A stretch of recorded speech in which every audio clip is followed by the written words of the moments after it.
Meena hospital के bed पर लेटी अपने बच्चे के गोद में आने का इंतजार कर रही थी। आज अचानक ही ऑफिस में उसके पेट में तेज दर्द उठने के कारण उसकी प्रीमेच्योर डिलीवरी करानी पड़ी थी। कमजोर होने के कारण बच्चा डॉक्टरों की निगरानी में था, जिसे वह दूर से निहार तो सकती थी लेकिन गोद में ले दुलार नहीं सकती थी। आज पूरे हफ्ते भर बाद उसका बच्चा उसकी गोद में आया था। अभी वह उसे सीने से लगा भी नहीं पाई थी कि उसकी ननद रूपाली हंसते हुए कमरे में आई। अरे लल्ला मामी की गोद में खेल रहा है। फिर मीना की ओर मुखातिब होकर बोली, भाभी यह मेरी अमानत आपके पास है, जरा अच्छे से ध्यान रखना मेरे लल्ला का।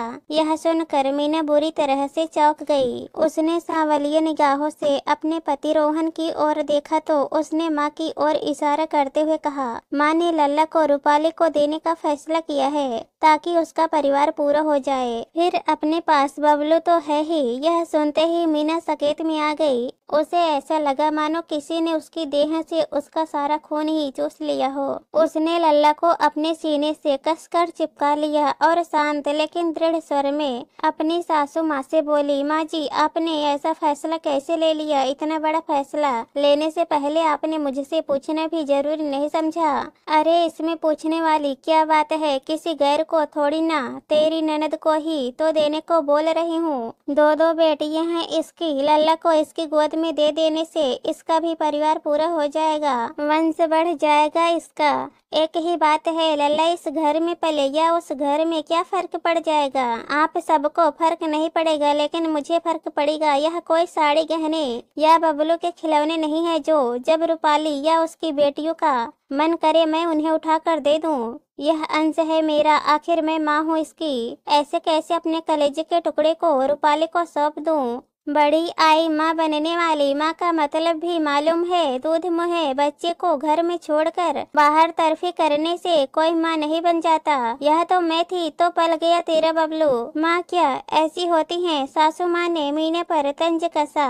बस माँ जी बहुत हो गया, मैं बाहर तरफी करने नहीं ऑफिस में खटने जाती हूँ। हाँ होती हैं कुछ माएँ ऐसी भी जिन्हें ना चाहते हुए भी अपने कलेजे पर पत्थर रखकर अपने बच्चों को रोता बिलखता छोड़कर बाहर काम पर जाना पड़ता है ताकि आप सबकी इच्छाएं, आप सबकी डिमांड्स पूरी हो सके। बस करिए भाभी, अपनी महत्वाकांक्षाओं का ठिकरा हमारे सिर पर मत फोड़िए, रूपाली ने चिल्लाते हुए कहा। रूपाली शांत हो जाओ, चिल्लाने की कोई जरूरत नहीं। मैं कोई ठिकरा नहीं फोड़ रही हूँ, सच्चाई बता रही हूँ। मैं तो बबलू के जन्मते ही नौकरी छोड़ रही थी ताकि बबलू के साथ उसका बचपन जी सकूं, अपने मातृत्व को एंजॉय कर सकूं। लेकिन तुम सब ने मुझे मेरी नौकरी नहीं छोड़ने दी। आज तुम सब जो ये ऐसो आराम की जिंदगी जी रहे हो वह मेरी नौकरी की बदौलत ही है। मैं आज तक चाहकर भी कभी बैठकर अपने बबलू को प्यार से दो निवाले नहीं खिला पाई, उसके साथ खेल नहीं पाई, उसके आंसू ना पोंछ पाई, क्योंकि मेरे हाथ तो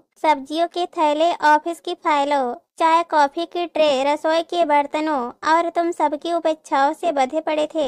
अरे मैं तो आई तब से ही तुम सबकी उपेक्षाओं की भेंट ही चढ़ती जा रही हूँ। मैंने तुम सब पर बहुत विश्वास किया लेकिन बस अब बहुत हो चुका। मेरा लल्ला तुम सबकी उपेक्षाओं की भेंट नहीं चढ़ेगा, मैं इसे तुम्हें नहीं दूंगी। मैं ऐसी वैसी अच्छी बुरी जैसी भी हूँ माँ हूँ, और यह माँ अपने दोनों बच्चों बबलू और लल्ला के साथ जा रही है अपने मातृत्व की नई दुनिया बसाने। ऐसा कहकर वह अपने दोनों बच्चों के साथ जाने लगी। तभी उसकी सासू माँ ने अपने बेटे से फुसफुसाते हुए कहा, रोक ले इसे, अभी तो मकान और गाड़ी की किस्त भी चुकानी है। यह चली जाएगी तो कैसे होगा? यह सुनकर मीना हंसते हुए बोली, माँ जी अब कोई फायदा नहीं। रिश्तों के बीच विश्वास का पतला धागा होता है जो आप सबकी करतूतों से चूर चूर हो चुका है। आप सबकी असलियत मेरे सामने आ चुकी है। ऐसा कहकर उन सबकी उपेक्षाओं के जाल को काटकर वह अपने बच्चों के साथ उड़ चली अपने नए आसमां की ओर। दोस्तों इस कहानी पर आप लोगों की क्या राय है कमेंट में जरूर बताना, और अगर कहानी पसंद आए तो हमारे चैनल को सब्सक्राइब कर देना।